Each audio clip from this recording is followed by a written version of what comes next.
Hi guys, dead silence ఈ movie 2007 అయితే వచ్చింది. సో ఈరోజు వీడియోలో ఈ మూవీ స్టోరీ గురించి అయితే తెలుసుకుందాం. సో వీడియోని ఎవరైతే కొత్తవారు చూస్తున్నారో మూవీ స్టోరీస్ కోసం మన ఛానల్ తప్పకుండా సబ్స్క్రైబ్ అయితే చేసుకోండి.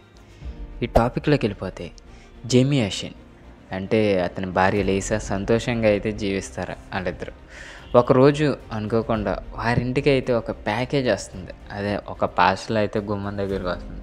అందులో ఒక భయంకరమైన వెక్టర్లెక్స్ట్ అంటే మీకు ఆల్మోస్ట్ తెలిసే ఉంటుంది. వెక్టర్లెక్స్ట్ అంటే ఆ డమ్మీ బొమ్మ, అదే మాట్లాడిస్తారు కదా, అలాంటి బొమ్మ ఒకటి అయితే ఉంటుంది. ఈ లీసా ఆ బొమ్మను గమనించగా జెమీ బయటికి వెళ్ళిపోతాడు. ఆ రాత్రి జెమీ ఇంటికి తిరిగి వచ్చేటప్పటికి లీసా చనిపోయి ఉంటుంది. సో అసలు ఆమె ఎలా చనిపోయి ఉంటుందో తెలుసా? చాలా దారుణంగా, ఎవరో దారుణంగా హత్య చేస్తారు. సో ఆమె భయంతో నిశ్శబ్దంగా వృత్తి చెందినట్లయితే కనిపిస్తుంది. సో లీసా చనిపోయినప్పుడే ఆమె నోరు పగిలి బిగుగా తెరిచి ఉంటుంది. ఇది చాలా భయంకరంగా ఉంటుంది.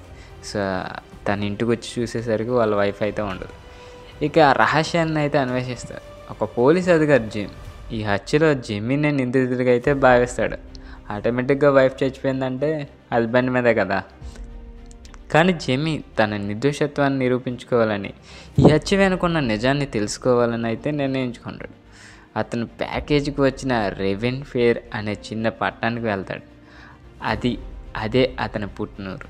సో అక్కడే కథ థ్రిల్లర్ గట్టిగా అయితే మలుపులు తీసుకుంటారు. ఇక మేరీషా కథ అక్కడి నుంచి. రెవెన్ ఫేర్లో జెమీకి మేరీషా అనే ఒక పురాతన లెజెండ్ గురించి అయితే తెలుస్తుంది. మేరీషా ఒక ప్రసిద్ధి వెక్టర్లెక్స్ట్, మంచి బొమ్మలతో ప్రదర్శనలు ఇచ్చే ప్రేక్షణగా ఆకట్టుకునేది. కానీ ఒకసారి ఆమె ప్రదర్శనలో ఒక చిన్న పిల్లవాడు, మీరు ఈ బొమ్మను నడిపిస్తున్నారు లేదా అది నిజంగా జీవిస్తుందని ప్రశ్నించాడు. ఆ తర్వాత ఆ పిల్లవాడు అదృశ్యమైపోయాడు.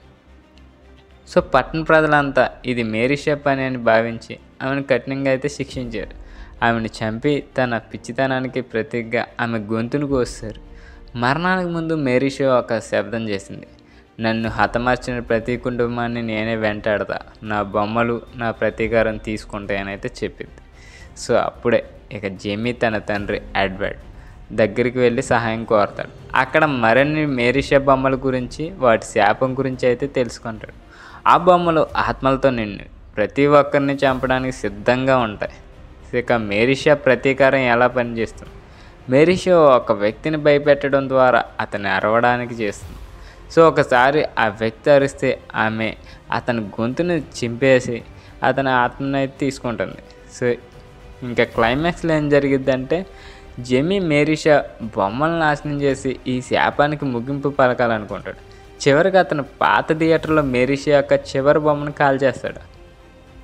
అయితే ఈ కథ చివరి సీన్లో అయితే అద్భుతమైన ట్విస్ట్ ఉంటుంది. సో జెమీ చివరి వరకు తెలుసుకుంటాడు, అతని తండ్రి ఎడ్వర్డ్ ఎప్పుడో మరణించాడు. ప్రస్తుతం కనిపిస్తున్న తండ్రి ఒక బొమ్మ మాత్రమే. ఆ బొమ్మను మేరీషా నడిపిస్తుంది.